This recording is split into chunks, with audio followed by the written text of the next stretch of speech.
School in the 1970s wasn't the same for everyone. Some kids showed off shiny lunchboxes and new sneakers, while others came with paper bag lunches, patched up jeans, or shoes lined with cardboard to hide the holes. It felt normal then, but looking back, those little details say so much. Stay until the end, because the last one is something almost every kid, rich or poor, probably remembers. Number 1. Brown paper bag book covers made from grocery sacks. If you were a poor kid in the 1970s, you probably remember covering your textbooks with old grocery bags. Parents carefully cut and folded them so the books would last longer, even if they looked plain. Many kids drew doodles or wrote their names across the front to make them feel more personal. By the mid-1980s, store-bought slipcovers and stretchy fabric book socks became cheap and widely available, and the grocery sack method slowly disappeared. Still, those brown paper covers remind many of stretching resources and making something useful out of almost nothing. And if books were patched like this, the next item told an even tougher story. Number 2. Pencils chewed down to tiny stubs. If you grew up poor in the 1970s, you'll remember squeezing every bit of life out of a pencil. They were sharpened until only a tiny nub was left, often chewed from nervous habits, with the eraser long gone. Families couldn't afford new packs mid-year, so kids held on until the next school supply trip. By the 1980s, cheaper bulk packs and mechanical pencils made these little stubs less common, and manufacturers stopped selling single pencils the way drugstores once did. Still, those worn-down sticks remind many of tough times, and if pencils shrank to nothing, the next thing was used as long as it could draw a straight line. Number 3. Ruler cracked in the middle but still taped together. If money was short in the 1970s, a broken ruler didn't mean a trip to the store. Kids used the same cracked ruler, taped across the middle, even if the edges no longer lined up. It wobbled during math problems and made crooked lines in art class, but it did the job when replacements weren't in the budget. By the early 1980s, sturdier plastic rulers and cheap multi-packs became widely sold, making taped-up wooden ones unnecessary. Still, many remember the embarrassment of using one held together with layers of tape.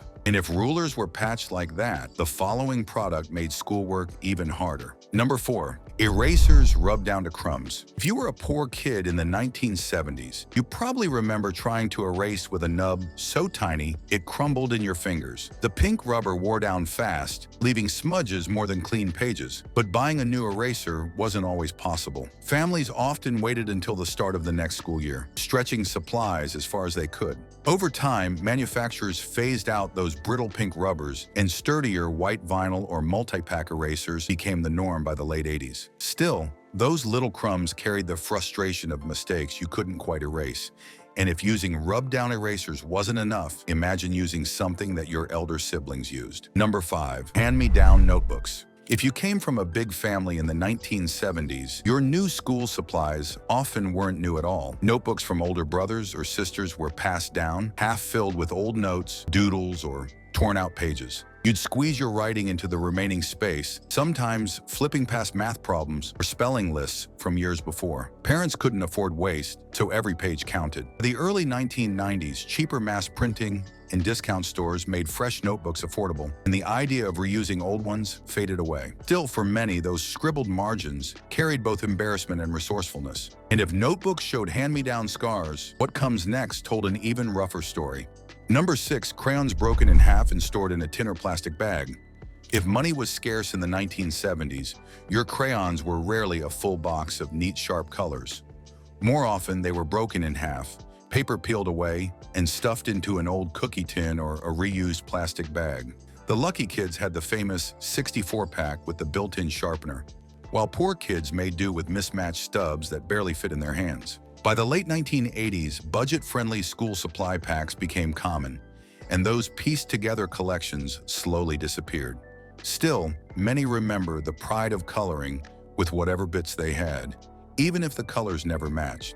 And if crayons were kept in scraps, imagine not having a pencil case. Number 7. A handful of rubber bands. If you didn't have extra money in the 1970s, chances are your pencils and crayons weren't carried in a shiny plastic case. Instead, a few rubber bands held everything together. Pencils, a ruler, maybe even a stubby eraser. It wasn't neat, but it kept things from rolling around in your desk or falling to the floor. Pencil boxes existed, but for many families, they were considered a luxury. By the mid-1980s, cheap zippered pouches and mass-produced plastic cases flooded stores, and the rubber band bundle became a thing of the past. Still, it symbolized stretching every penny. And if school supplies showed thrift, lunches told an even clearer story. Quick question, which cheap school memory do you have? Drop your story in the comments. We love featuring your memories in future videos. Number 8, peanut butter and syrup sandwich. If you were a poor kid in the 1970s, you probably remember unwrapping a peanut butter and syrup sandwich at lunchtime. It was cheap, filling, and stretched a jar of peanut butter further than jelly ever could. The bread often stuck to the wax paper, and by the time lunch rolled around, the syrup had soaked through, leaving your hands sticky. Still, it kept you from going hungry when money was tight. As the 1980s rolled in, jelly and prepackaged snack packs became more common, and this thrifty sandwich slowly disappeared. Yet for many, that sweet, sticky bite is unforgettable. And if syrup sandwiches were a struggle, the next food featured on our list is even crazier. Number 9, leftover fried potatoes wrapped in wax paper. For many kids from struggling families in the 1970s, lunch wasn't a shiny thermos or a neat sandwich. It was cold, leftover fried potatoes wrapped tightly in wax paper. Moms made do with what was on hand, and potatoes were cheap, filling, and could stretch to feed a whole family. By lunchtime, the wax paper often turned greasy, but it still beat going hungry. As prepackaged chips and affordable snack packs hit grocery shelves in the late 70s and early 80s, the sight of fried potatoes in wax paper slowly vanished. Still, they carried the flavor of resourcefulness. And if wax paper seemed unusual, some lunches were wrapped in something even humbler. Number 10, sandwiches wrapped in a newspaper. If your family was counting every penny in the 1970s, chances are your sandwich didn't come in shiny plastic wrap or a neat baggie. Instead, it was folded up in a sheet of yesterday's newspaper. Parents reused whatever they had on hand, and newspapers were free, sturdy, and always lying around. Of course, sometimes the ink smudged your bread, but you ate it anyway because it was better than nothing. As plastic wrap and sandwich bags became cheap and widely available in the late 70s, this practice faded away.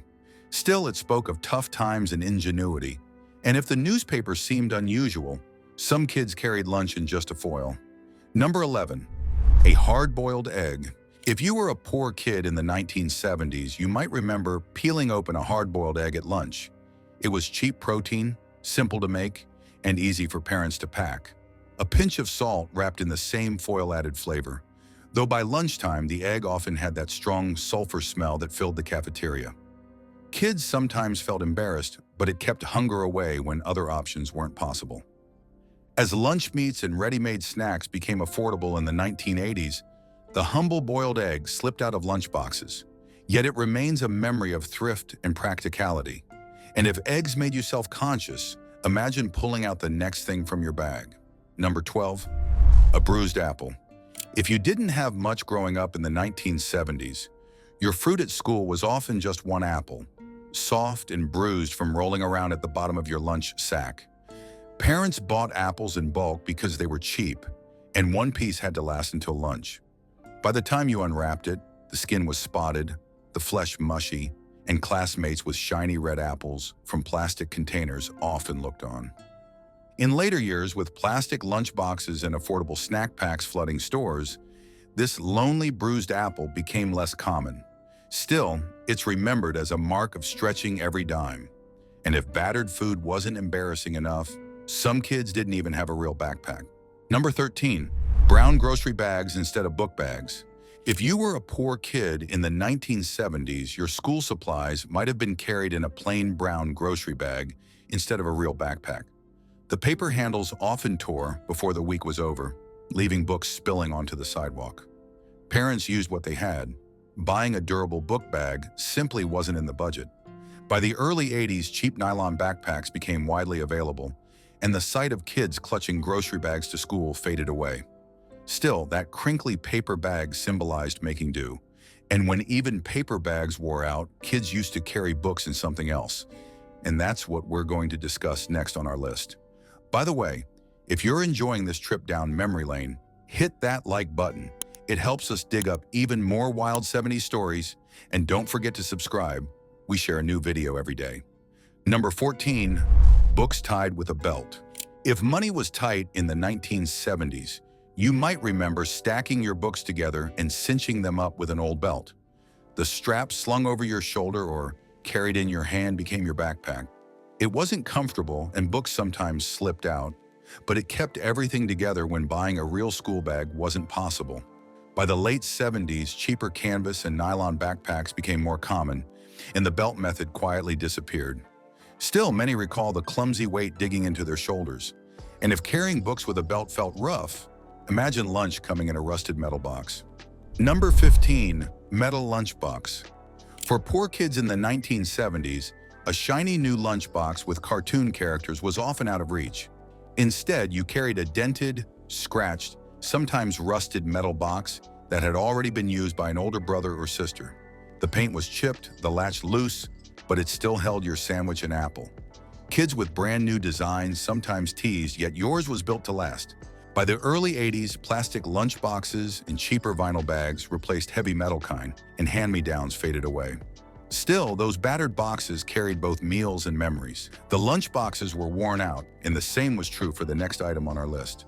Number 16, jeans patched with iron-on or hand-sewn patches. If your family struggled in the 1970s, your jeans often told the story. Knees wore out fast, and instead of tossing them, parents stitched on patches or ironed colorful squares over the holes. Some kids tried to make them look stylish, but most of the time the patches stood out and signaled thrift.